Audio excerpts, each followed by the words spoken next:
Merci, monsieur Senan. Monsieur Timothéo. Merci, Monsieur le Président. Comme chaque année, donc, nous sommes appelés à analyser l'action passée de notre collectivité au travers de ce compte administratif. Et comme on a une matinée bien chargée en rapports budgétaires divers, je vais être assez concis sur ce rapport, puisque il n'est pas utile ce matin de refaire les débats qu'on a pu avoir tout au long de l'année, ni ceux qu'on a eu au BP de l'an dernier. On aura tout à l'heure d'ailleurs l'occasion de revenir sur le rapport des services, qui est d'une certaine manière aussi l'occasion de revenir sur l'activité de la collectivité, même si c'est moins sur un point budgétaire. Quelques remarques néanmoins d'ordre général. Tout d'abord, bien sûr, les conséquences de l'évolution du mode de financement des départements a joué à plein en 2024 avec un marché immobilier grippé et donc des droits de mutation en berne, ainsi que par ailleurs, vous l'avez rappelé, je pense qu'on sera plusieurs à le rappeler, un effet ciseau encore plus important sur les allocations individuelles. Cette question évidemment du niveau des recettes est cruciale pour toutes les collectivités aujourd'hui et en l'espèce pour le département, d'autant qu'aujourd'hui le département n'a plus la capacité de lever l'impôt d'une part, et que d'autre part, des sources de recettes ont peut-être un peu du mal à se concrétiser. J'ai en tête, par exemple, la vente toujours en attente de notre ancien SEJ du département, qui aurait pu apporter quelques recettes cette année. Et encore une fois, c'est pas le cas, et tout ça va finir par nous coûter beaucoup d'argent. Ceci dit, pour poursuivre et compléter, je pointerai juste quelques évolutions concernant les solidarités, puisque, comme ça a été rappelé, ce sont là que les évolutions ont été les plus marquées très très vite.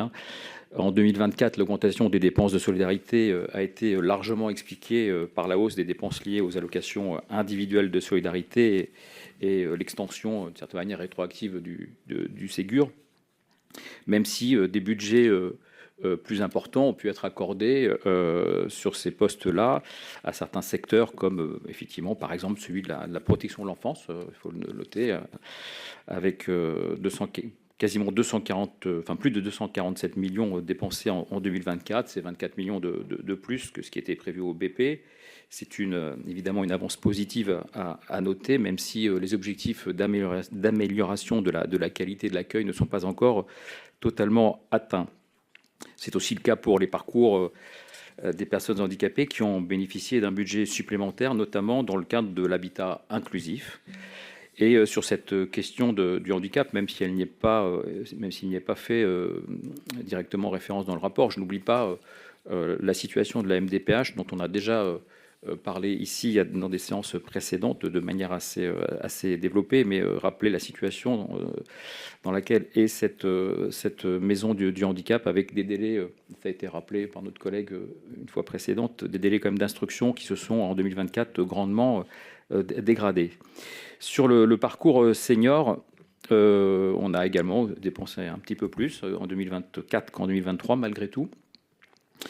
Même si cette augmentation globale peut être un tout petit peu nuancée par la part un peu en baisse du budget consacré au maintien à domicile, 73,5 millions en 24, c'était 75,5 l'année précédente.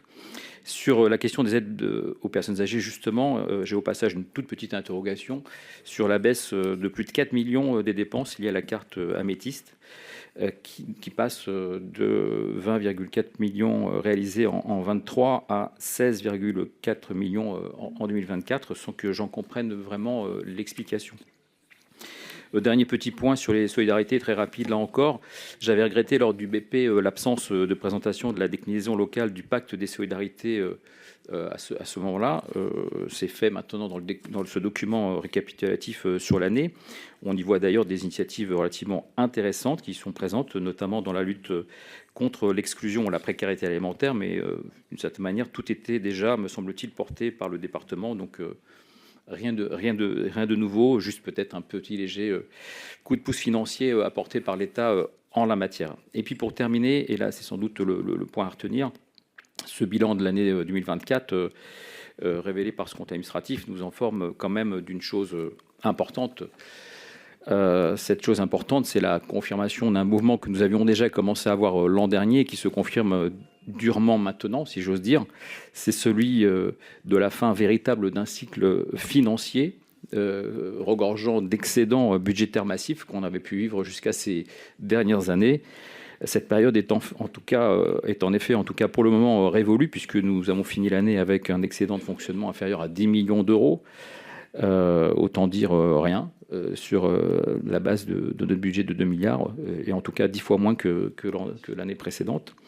Bien sûr, les caisses ne sont pas vides, hein, puisqu'en intégrant l'excédent antérieur, nous finissons l'année 2024 avec un excédent total de 95 millions d'excédent en fonctionnement et un peu moins de 40 millions, je crois, enfin 38 millions d'excédent en investissement. C'est bien en deçà, évidemment, très très très en deçà de ce qu'on avait coutume ici de découvrir, pour les raisons que j'évoquais tout à l'heure. Et il faut espérer que les choses s'améliorent pour les Alto Sequanais dans les mois qui viennent, parce que la situation est certes compliquée, mais si les ressources ne reviennent pas à des niveaux un peu supérieurs, il va falloir sans doute s'attendre à des choix plutôt douloureux. Je vous remercie. Merci, monsieur.